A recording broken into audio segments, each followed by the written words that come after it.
E a gente continua falando sobre a tragédia em Petrópolis. Vamos conversar agora com Oswaldo Moraes, que é diretor do Centro Nacional de Monitoramento e Alertas de Desastres Naturais, o CEMADEM. Oswaldo, muito bom dia, obrigada por nos atender. Eu já começo te perguntando se era possível prever essa tragédia que aconteceu em Petrópolis. Bom dia Marcela, bom dia Daniel. Bem, essa pergunta não é tão simples, mas eu vou tentar colocar para vocês de uma maneira simplificada a complexidade desse evento.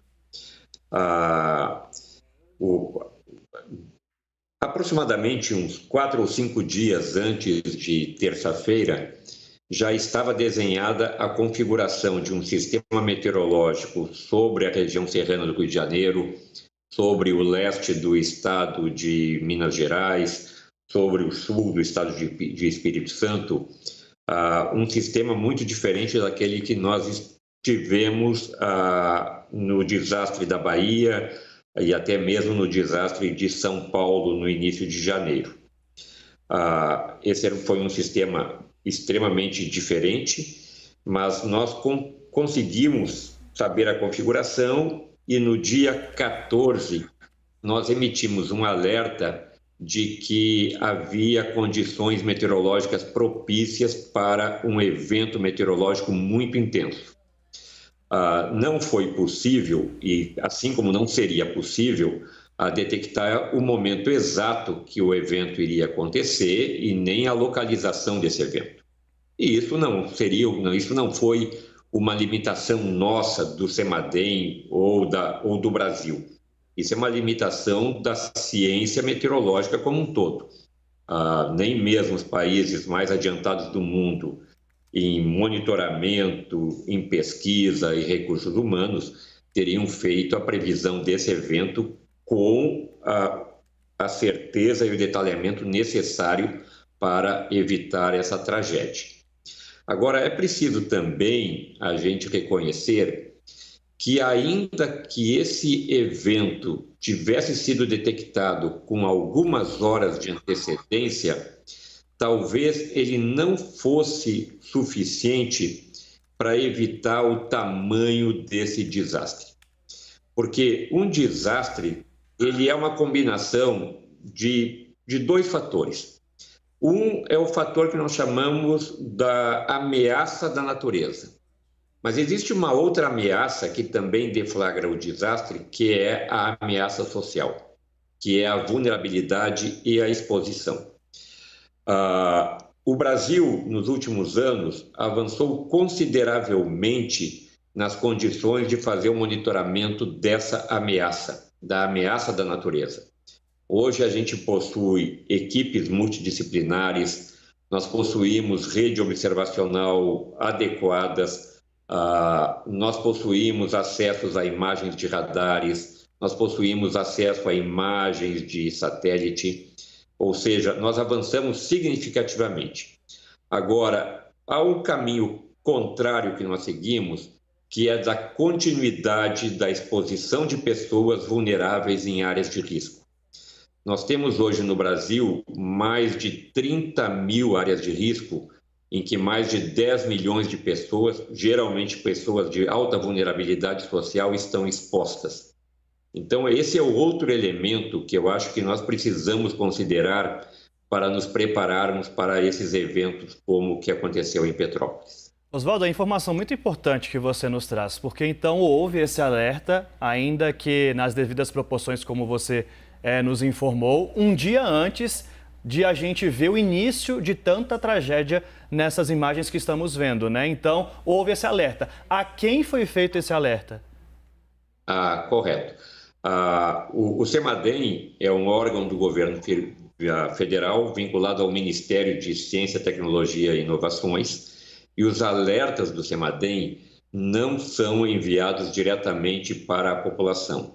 O CEMADEM emite os alertas para o Centro Nacional de Gestão de Risco e Resposta a Desastres, que é da Secretaria Nacional de Proteção e Defesa Civil, que fica em Brasília, e a comunicação aí entre os órgãos de defesa civil é feita através de uma lei que já foi publicada em 2012, que estabelece os procedimentos para esse arranjo institucional nessas situações.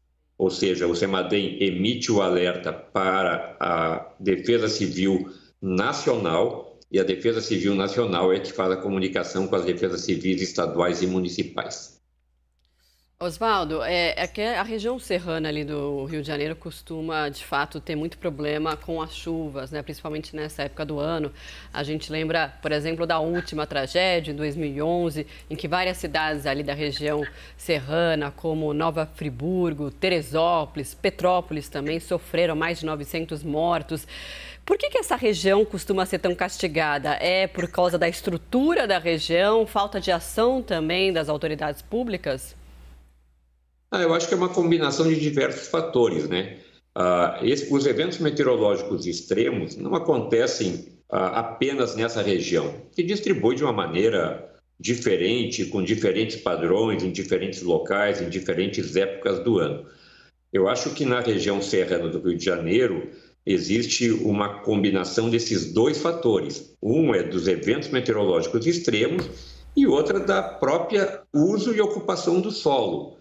E isso não é característica apenas da região serrana do Rio de Janeiro, né? Nós temos no Brasil, e não apenas no Brasil, mas eu acredito que na grande maioria dos países em desenvolvimento, uma falta de política do uso do solo, do uso da ocupação urbana. Nós não temos políticas de planejamento urbano adequado, ou seja, as cidades vão crescendo de uma maneira desordenada, as pessoas vão se colocando em locais onde não deveriam estar, e isso é os fatores que deflagram esses eventos, né? Existe uma falsa percepção que é geral, né? Não é apenas dos indivíduos, mas também até mesmo no meio acadêmico, de que o evento meteorológico extremo é o desastre. O evento meteorológico extremo não é o desastre. Você pode ter um evento meteorológico extremo onde as pessoas não estão vivendo. O evento meteorológico extremo é o impacto disso, né? Então, é preciso, por isso, combinarmos políticas públicas adequadas de ocupação, de solo, de localização de moradias, para que as pessoas não se instalem em áreas de risco, né? Então, acho que é uma combinação de diversos fatores e houve esse problema agora de nós termos uma inusitada precipitação meteorológica muito intensa num período muito curto de tempo em áreas onde as pessoas estão vivendo inadequadamente. Mas isso também poderia acontecer em Nova Friburgo, poderia acontecer em Teresópolis, poderia acontecer em outras regiões, como aconteceu aqui em São Paulo agora no final de janeiro, início de dezembro, né? A diferença nisso agora foi, infelizmente, a extensão dessa tragédia, né? Acho que, mas a condição, digamos assim, a condição física e a condição social é mais ou menos independente de ser região serrana do Rio de Janeiro. Chocante, até quando você tem aviso, né? Uma região que já sofre todos os anos com esse tipo de tragédia, com esse tipo de chuva, esse volume de água que cai. Então, olha que imagem impressionante, o estado em que os carros ficaram. 120 pessoas até o momento que perderam a vida. Estava aqui olhando, a Secretaria Nacional de Proteção e Defesa Civil, ela está dentro do Ministério de Desenvolvimento Regional, o ministro Rogério Marinho, que é o chefe da pasta. Até já estou perguntando a eles o que foi feito com relação a esse alerta que foi enviado, portanto, pelo CEMADEM. Osvaldo, eu queria também saber de você se há outros alertas que foram emitidos de lá para cá, para os próximos dias, o que vocês conseguiram monitorar até o momento para o futuro, né? Para ver se dessa vez, pelo menos, as pessoas são alertadas. Sim, acho que antes, Daniel, de eu responder a tua pergunta, o CEMADEM possui uma relação estreita e direta com o SENADE, que é esse Centro Nacional de Gestão de Risco vinculado ao Ministério de Desenvolvimento Regional. As nossas duas salas, a sala de monitoramento de CEMADEM e a sala de controle de crise do SENADE, nós estamos permanentemente ligados 24 horas por dia, então a comunicação não sofre nenhuma interrupção e nós trabalhamos, digamos assim, em conjunto, né? Em relação a essa situação, Hoje existem previsões de chuvas intensas também para essa região de Petrópolis, né? Toda essa região serrana do Rio de Janeiro continua exposta ao evento meteorológico extremo. Os alertas estão abertos, continuam no mesmo nível de intensidade para essa região. Então, de alguma maneira, o CEMADEM manteve o alerta para o SENADE e continuamos reunidos permanentemente com eles, fazendo essa comunicação. Oswaldo Moraes? Sim. Pode continuar. Não, é só dizer que é preciso prestar atenção no dia de hoje ainda para essa condição, assim como aconteceu ontem novamente, né? O dia de hoje também tem previsão de chuvas intensas para essa região. Aí também um grande alerta, né? Que a situação deve continuar difícil por lá. As pessoas têm que... O próprio comandante do Corpo de Bombeiros fez esse apelo, né? Para que as pessoas deixem as suas casas, vão para os abrigos da prefeitura, mas muitas vezes elas não conseguem deixar, não querem deixar. E a gente entende também, né? É difícil também deixar a casa, mas é uma situação de risco e de vida. Obrigada, a gente conversou com Oswaldo Moraes, diretor do Centro Nacional de Monitoramento e Alertas de Desastres Naturais. Oswaldo, muito obrigada, um ótimo dia, até uma próxima. Até uma próxima, estamos à disposição, muito obrigado e a minha solidariedade com essa região que foi afetada e com as pessoas. Muito obrigado. Bom, antes de seguir, até, Marcela, porque eu acho importante a gente pontuar, é bastante importante o que ele disse aqui. A gente tem um serviço que monitora desastres, que acompanha toda a situação meteorológica para justamente prevenir esse tipo de tragédia. Então, eles cumpriram o trabalho, mostraram que, olha, está uma região, está um acumulado de chuva nessa região que pode trazer prejuízos. O alerta foi emitido. O alerta foi para as autoridades competentes, dentro da pasta do Ministério do Desenvolvimento Regional. O que foi feito dali em diante? O Ministério comunicou a essas cidades, esses municípios que poderiam ser atingidos? Já estou em contato aqui, já pedi essa resposta ao Ministério do Desenvolvimento Regional para saber se de fato houve alguma negligência por parte das autoridades e não avisar a população, porque o volume de chuvas, você lembra, a gente trouxe essa informação aqui, em 6 horas choveu o suficiente para o mês inteiro, esperado para o mês inteiro. Então, é um alerta que até o momento temos 120 vítimas fatais, fora um número enorme de pessoas desaparecidas, o trabalho continua, tem mais previsão de chuva pelo menos até o próximo domingo.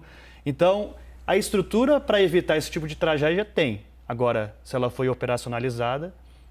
A gente fica também com essa dúvida, né? Porque, inclusive, tem mais chuva, como você falou, prevista para hoje e a região ali está muito molhada, né? Então, a chance de ter mais deslizamento ou mesmo enchente é preocupante.